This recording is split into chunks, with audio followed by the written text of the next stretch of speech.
Ogie, roll call, please. Mr. Denny. Mrs. Essler. Here. Ms. O'Free. Mrs. Jones. Here. Mrs. Powell. Here. Mr. Seesaw. Here. Mrs. Stone. Here. Mr. Tinsley. Here. Mr. Arnold. Here. 2.01 is approval of minutes. Motion is to approve the board minutes of the October 23rd, 2019 meeting. Do I have this motion? So moved. Second. Questions or comments? All those in favor? Aye. Opposed? Motion passes. 2.02 is the invoice listing. Motion is to approve the invoice listing for October through November 2019. Do we have this motion? So moved. Second. Questions or comments? All those in favor? Aye. Opposed?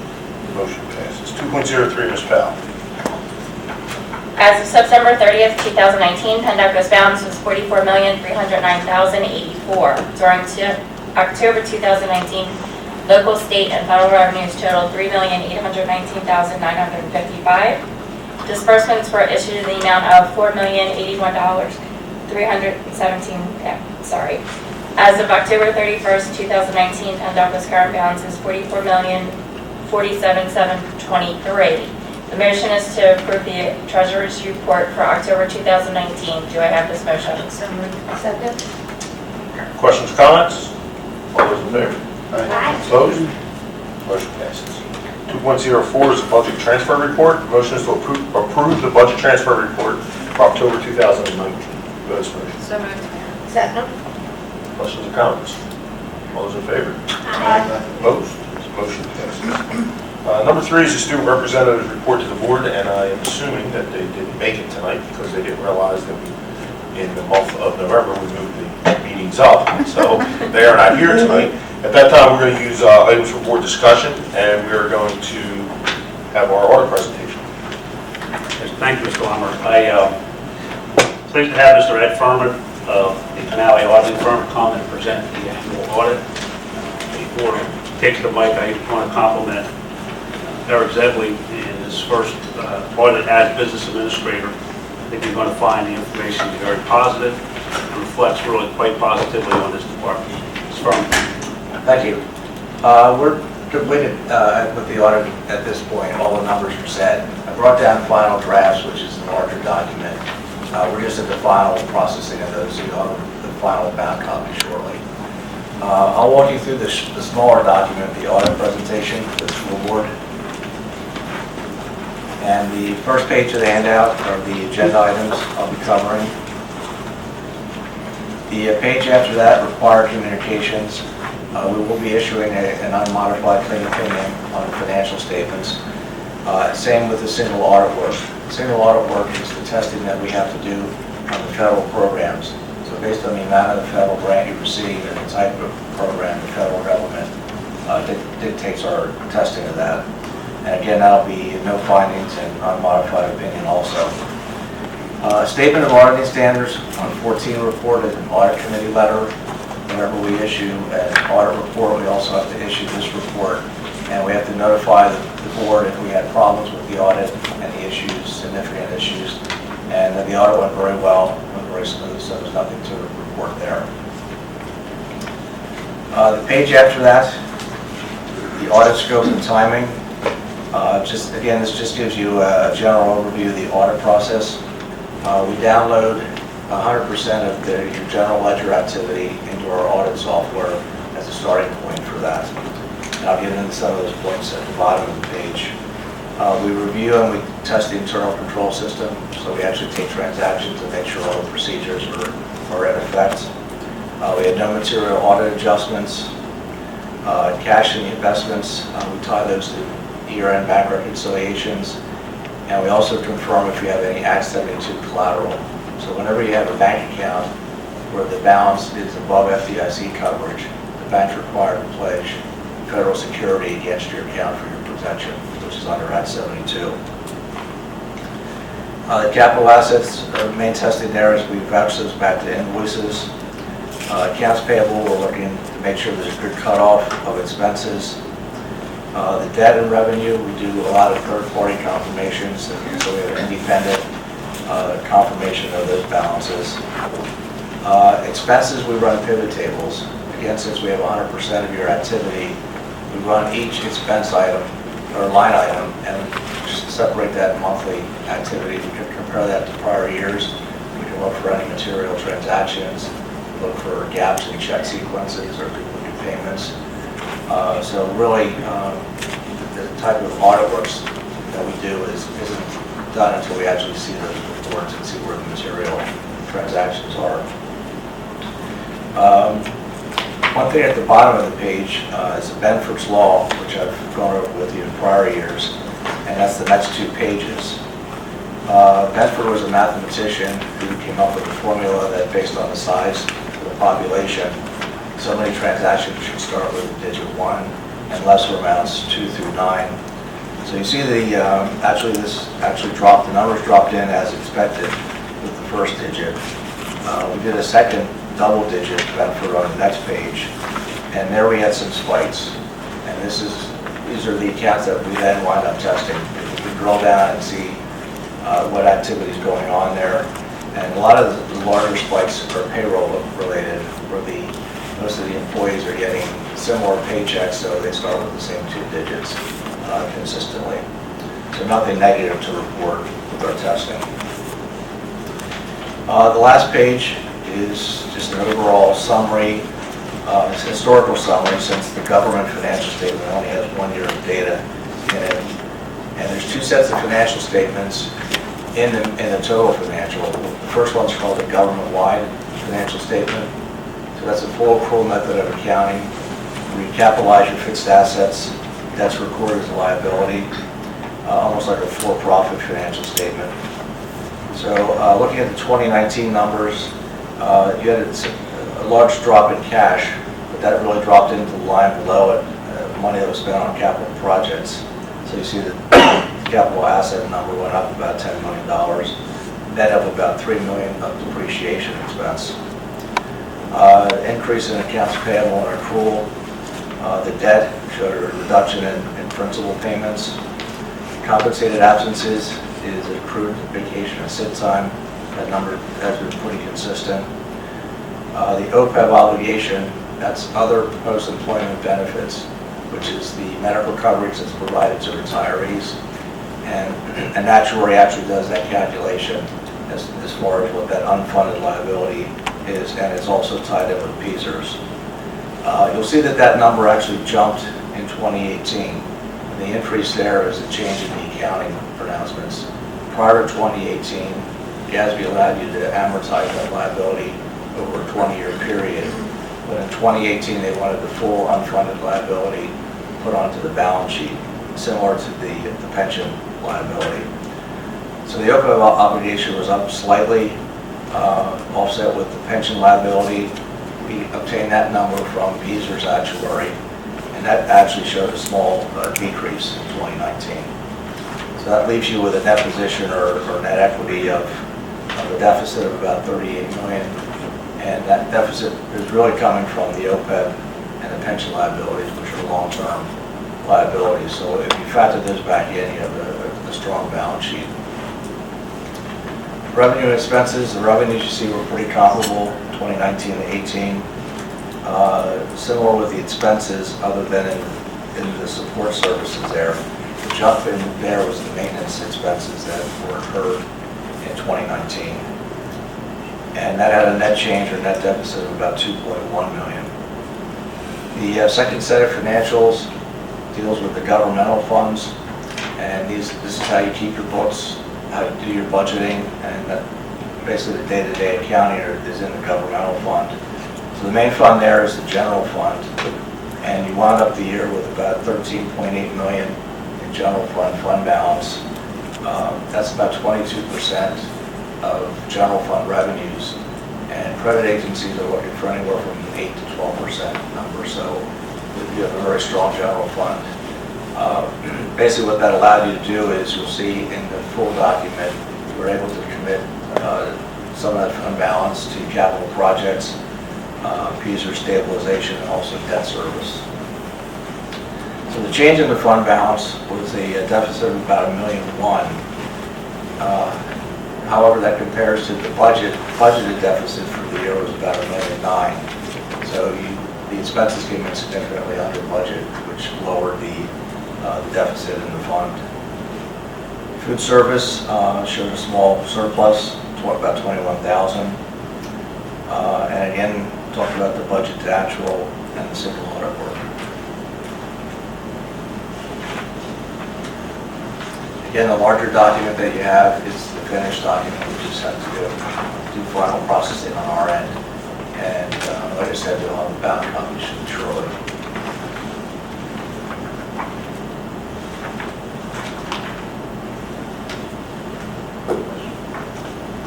Questions?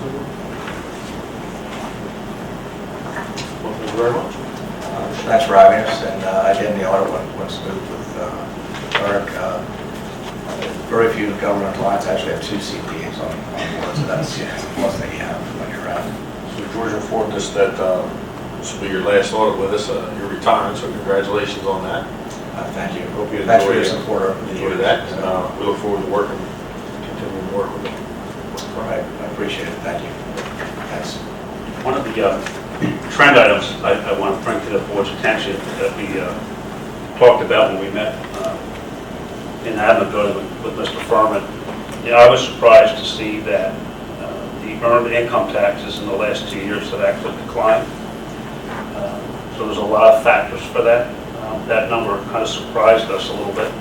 But back in 2017, we were at $3,382,000 in earned income tax revenue.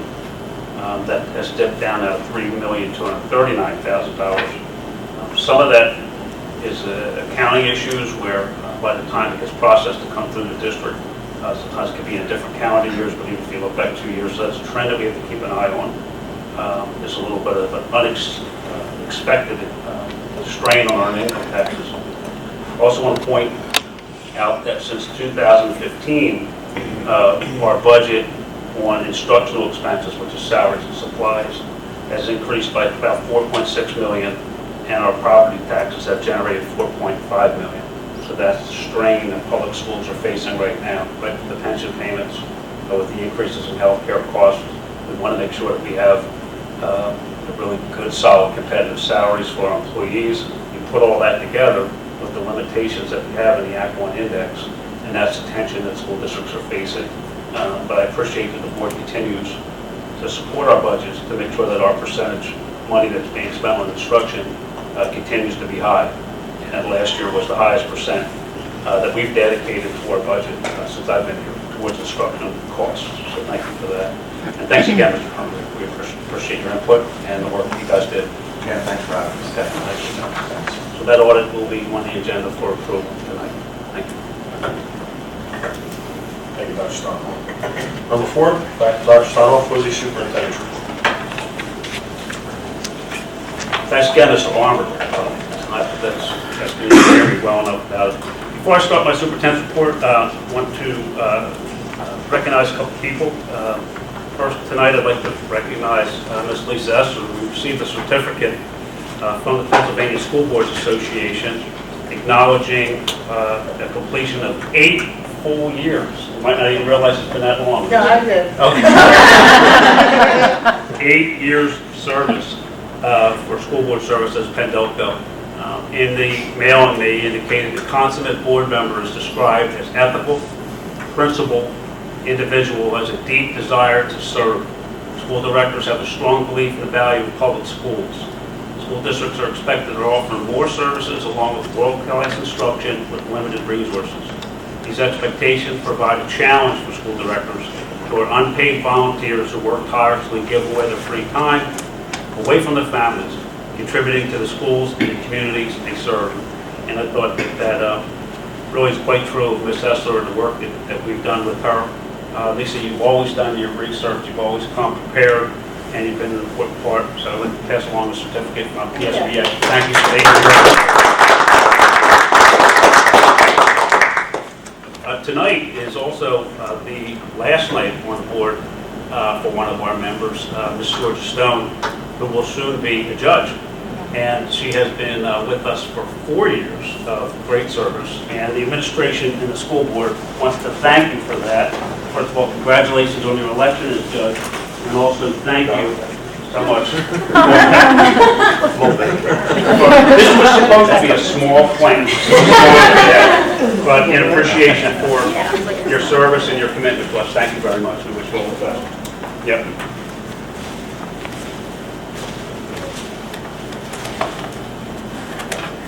I'll continue with my report.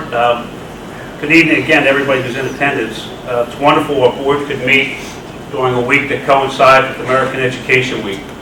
Pendelco has been pleased to open our doors to the community during this week in which our country pauses to recognize what a treasure public education truly is for our children. Parents have any number of concerns that they have to navigate when they're raising a child. One enormous safety net that is there for every American parent is a free and appropriate public education for every child, period. And imagine if that weren't so. If finding an education for your child was as challenging as providing so many of the other necessities as a parent. No matter the challenge, our schools have met the task. Decades ago, Americans were warned that public education was falling behind Russia, then Japan, then China, then some countries in Europe. And each time there was always a dire warning about the need to fix public education for the sake of our future. That's what we heard 20, 30, 40, 50 years ago. And for most of those periods, America's and our country's economic productivity was always the envy of the world. And I've always said you can't have both. Critics of public education can't say that our country enjoys a robust, incredible economy, that we're one of the leading nations on the earth, and then claim that the adults who are contributing to that, who are creating that, and for years and years have been educated in the schools in our country, aren't responsible for that. Of course they are. So clearly public education works, and I'm happy that we take a moment to acknowledge it every year. Since we last met for our regular board meeting, the PDE has released the school-level building performance profiles that measure academic achievement, graduation rate, academic growth over time, performance by student demographic subgroups, career readiness, attendance. I'm happy to really tell the board and offer a shout out to our staff and our students, as every one of our schools received a higher school performance profile score than the year before. Some of them were historical highs. Sun Valley particularly turned in an impressive improvement, being the only school in the county, the only high school in the county, that showed increases in the percentage of students passing the Keystone assessment on all three tests, all three. So we know there's room for improvement, and the staff will continue to use this data to target area of needs in all of our schools, but it's important for them to recognize that their hard work is making a difference, and it's moving the achievement needle for students in our schools. This week we learned that the House of Representatives will vote on a House Bill 1800, which is a school voucher bill that affects initially the school district of Harrisburg. Although it was barely voted out of committee, it was still passed by one vote.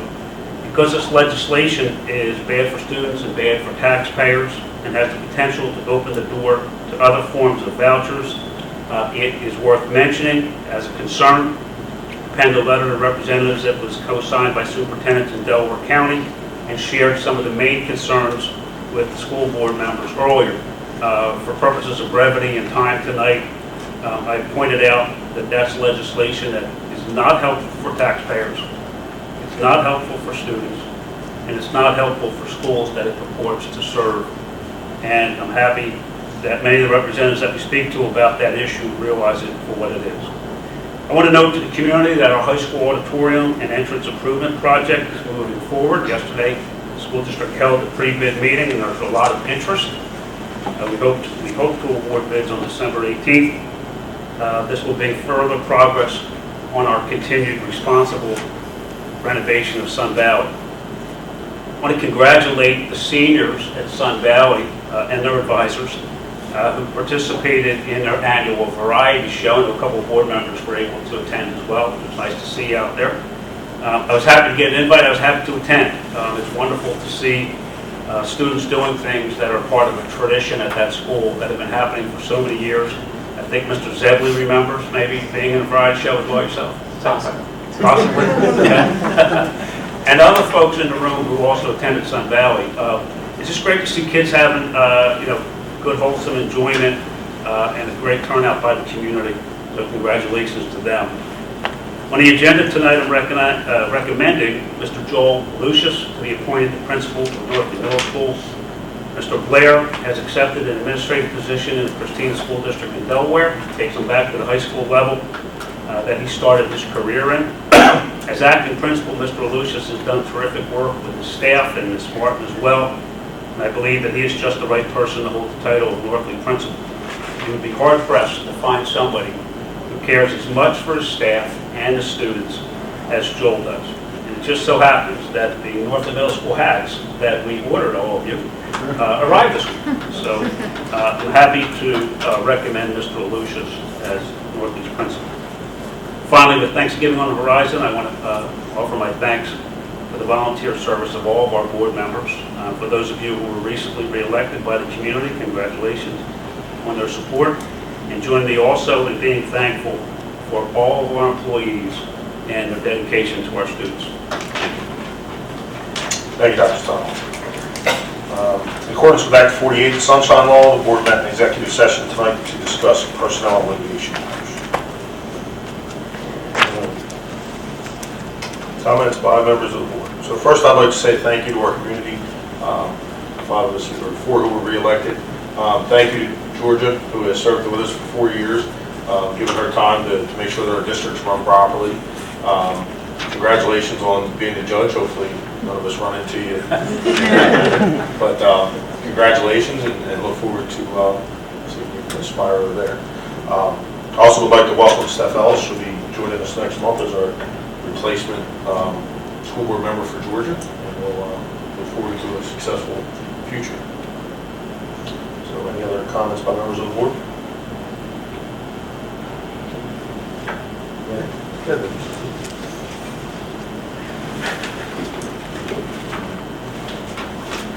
I'm gonna do it, I gotta do it right. Miss Georgia State, let's have some fun. First, Miss Gill. Surprise, come on. What do I have to do? We're in second. Rap song again? What are we singing now? Look how red she got already. Singing's not my thing. All right. So after the first meeting, I said to Georgia, I'm glad you spoke up a couple of times. Do that more often. We brought you here, and we're glad you're here for your point of view, so feel free to speak up. She said it was great to hear that. As I truly will be missing working with you on the school board in a director capacity, it will only be fitting if we didn't polarize you. Georgia, you remember me asking you if it was okay to polarize you? Yeah, me neither. Georgia is not one of the folks who has been on the school board less than a charged phone battery. That was supposed to be a joke. Thank you. Tough crowd. Thank you.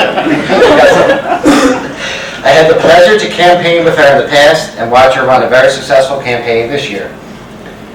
Then I was struggling, so then I was coming up with words I thought I would look on the internet, and I found a list of traits that don't meet an effective school board member. You don't hold conviction that public education is important. You are not committed to public involvement. You don't have the ability to make decisions. You don't believe in a democratic process. You're not willing to devote time and energy to your new position. You can't accept the will of the majority. You don't communicate well with others. If anyone, especially you one who are on the board or have been on the board with, you know not a single one of those traits ever matched Georgia's personality or convictions. You are responsible, as with all of us, for more than 3,000 students and 500 employees. You've always had a clear vision for the district. You always kept us on point with our vision and goals, looked at a different perspective, and measured the success of the district and superintendent against these goals that we had each year. You were simply awesome in communicating our actions to the community. You focused on what is best for the students. As you're not going far and you're staying in the public eye, I'm positive that I will continue to see you in the community and in the pool. I have so many memories of you on the board that I remember, including the icy hot night. Miss Georgia Stone, it's been a real pleasure to work with you. Thank you. And then go off the chairman's response. Who said, Mr. Chairman? What was the school board member, Dr. Steinhoff? He always said with the chairman? Mr. Chairman, He would always say that? on the school board. He did. Who would say that, Mr. Chairman? I think that was Mr. Tisland. No. Mr. Ballard? He would refer to it as Mr. Chairman. Need to get Lou back. Lastly, as the chairman once said, or as it said tonight too, I'm grateful for the overwhelming support from our community who helped us all get re-elected, who felt that we will continue to give them a better school board. We kept politics out of the election, including not using any facilities prior to the election day. We're always here for you, the community, with open arms, with any feedback or information you would always like to share and provide. Seriously, as far as for myself and some of the others, we all love our community. I love seeing our children grow, like Ricky Pig, who I coached I was trying to figure that out today, I think 7 years ago, I can't even remember, it keeps all going, in lacrosse, and watching him vote for the first time with his mom Nicole this month. See, Brian, I used somebody else's name, the name drop. Just name drop. 3 minutes, sir? I think I said it again. Anyway, Nicole, I look forward to partying with you and our teams in the upcoming months as well for the contracts with both sides. That being said, 3 minutes. that's all. Thanks, Jeff. Anyone else? Thank you, George.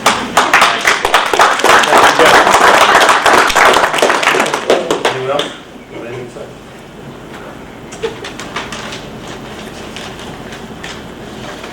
All right. Public comment? Any public comment? No? All right, so we'll start on page 2 with item 1.01. Follows through page 3, on to page 4, page 5, and concludes at the bottom of page 6.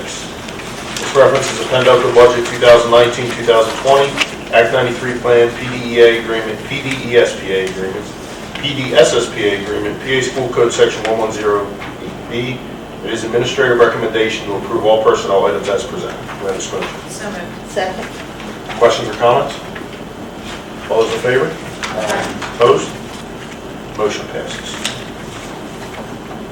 Tonight we're going to hold a consent agenda for items 10.03 through 10.18. Does any board member wish to have any agenda items removed for individual vote?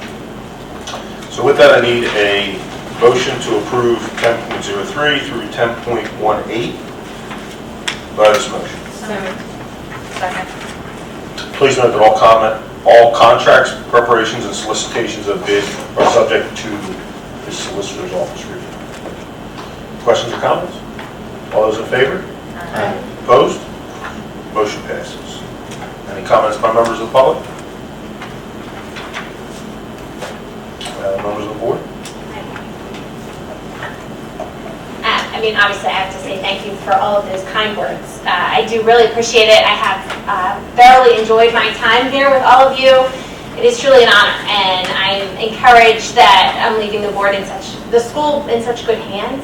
Dr. Steinoff, Mr. Kaminka, you guys lead a very well-run ship, and it has been an honor to learn from both of you and work with all of you. So I feel like our kids are in good hands. I feel like my kids are in good hands, and I am very pleased. I would still love to be a volunteer, a career day speaker, a chaperone, a fan. I'm always going to consider myself a vanguard. So thank you so much. Thank you. Thank you. You're welcome. All right, so our next meeting is Monday, December 2nd, is our reorganization meeting here at the Service Center at 7:30. We'll also have a business meeting that same night, immediately following the reorg meeting. We tentatively have a business meeting scheduled for December 18th here at the Service Center at 7:30. Motion for adjournment. So moved.